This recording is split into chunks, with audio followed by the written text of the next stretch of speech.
Now, a Manhattan neighborhood is trying to come to grips as Heather was just talking about that parking garage collapse. Vehicles were piled up like matchbox cars still are. Emergency crews had to bring in robots to search for possible victims so that no people would be hurt doing that.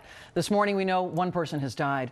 5 others are hurt. Meantime, the collapse forced Pace University to shift some of its classes to remote learning.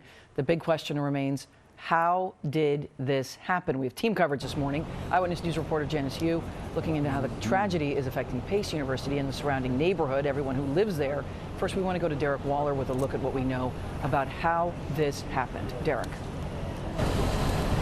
Michelle, good morning. We're standing here at Ann and Nassau streets, and these narrow downtown streets are even more difficult to navigate this morning because of that building collapse. And take a look down the street here. You can see the emergency responders who are working right now. You see you've got this fire truck and the tape that's down the block right in front of where that garage is located here on Ann Street. Now, that dramatic cell phone video that we've been showing you clearly shows how the top of that 4-story garage caved in with cars pancaking on top of each other. A worker in that building died. Now, while authorities are still waiting to share his identity, neighbors believe the victim was the longtime manager of the garage. Now, what comes next? They're going to have to carefully tear this century-old building down, which could take weeks or months.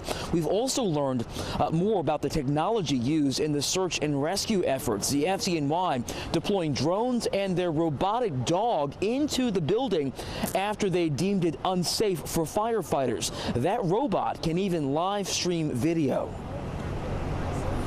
They're able to stream the video directly to our phones, directly to our command center. We're able to share that.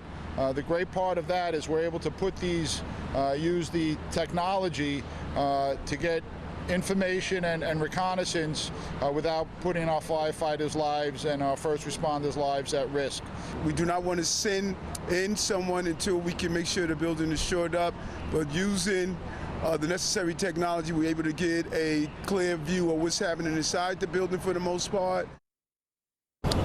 And they are going to continue to look for anyone who possibly could be in that building, but it does appear unlikely that there's anyone left inside because all of the workers have been accounted for. And this is one of those buildings where you don't park the car yourself. You actually hand the keys over to the attendant, so there would not have been any customers inside that building, thank goodness, at the time of that collapse.